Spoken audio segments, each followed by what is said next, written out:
Welcome to dictation zone. Dictation start होगी 5 second बाद।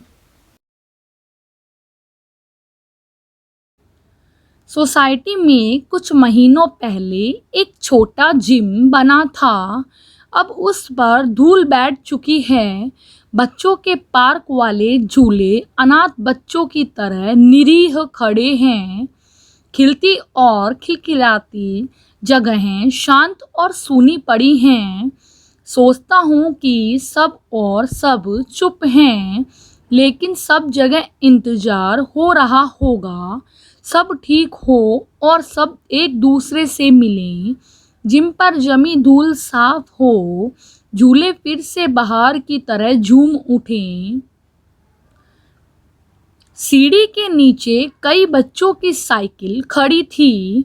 वे महंगी साइकिलें थीं, लेकिन आजकल उनकी सवारी कोई नहीं करता है, इसलिए वे लंबे समय से एक जगह पर खड़ी हैं। उन पर काफ़ी धूल जम गई है। कम से कम धूल को तो साफ किया ही जा सकता था, लेकिन डर बहुत कुछ करने से रोक देता है।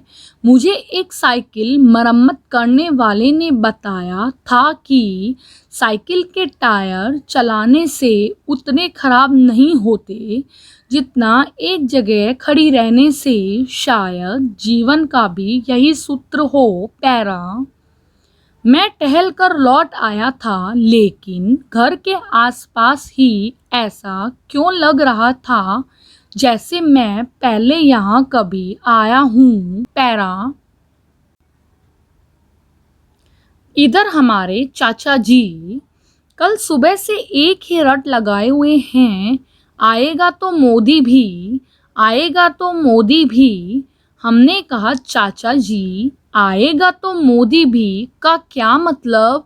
वो ऑलरेडी आ चुके हैं। 7 साल से सरकार चला रहे हैं। तो वो बोले कि हम नरेंद्र मोदी का नहीं बोल रहे, हम तो नीरव मोदी और ललित मोदी की बात कर रहे हैं। अरे चौकसी तो आने वाला है, अब इनको भी लाओ। मोदी जी तो और मौज आ जाए, क्योंकि ये लोग बड़े लोन लेकर भाग गए। छोटे लोन वालों का लोन माफ़ कर दिया गया। बच्चे हम लोग जिन्होंने लोन लिया ही नहीं और वसूली हम लोगों से हो रही है। पैरा फिर चाचा बोले कि सुना है कोरोना की तीसरी लहर भी आ रही है। हमने कहा कि ये सब सुनी सुनाई बातें हैं, आप टेंशन मत लो। तो बोले आने दो, ससुरी तीसरी लहर को भी, उसको भी धूल चटा देंगे। वैसे भी अब बर्बाद होने को बचा क्या है।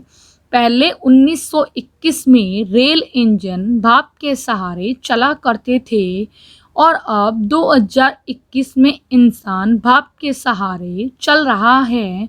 तो भैया अपनी ट्रेन आगे बढ़ानी है तो भाप लेते रहो, नहीं तो डॉक्टर को पैसे देते रहो। पैरा इधर हमारे मोहल्ले में पुत्तन पहलवान का लड़का है, एकदम मरियल सा।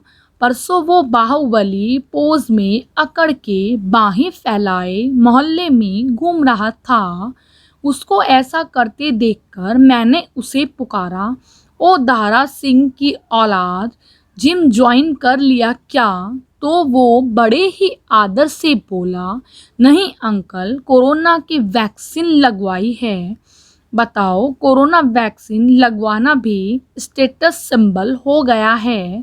पहले तो कोई वैक्सीन पर विश्वास नहीं कर रहा था, अब जब कोरोना की दूसरी लहर आई तो सब वैक्सीन लगवाने दौड़ रहे हैं।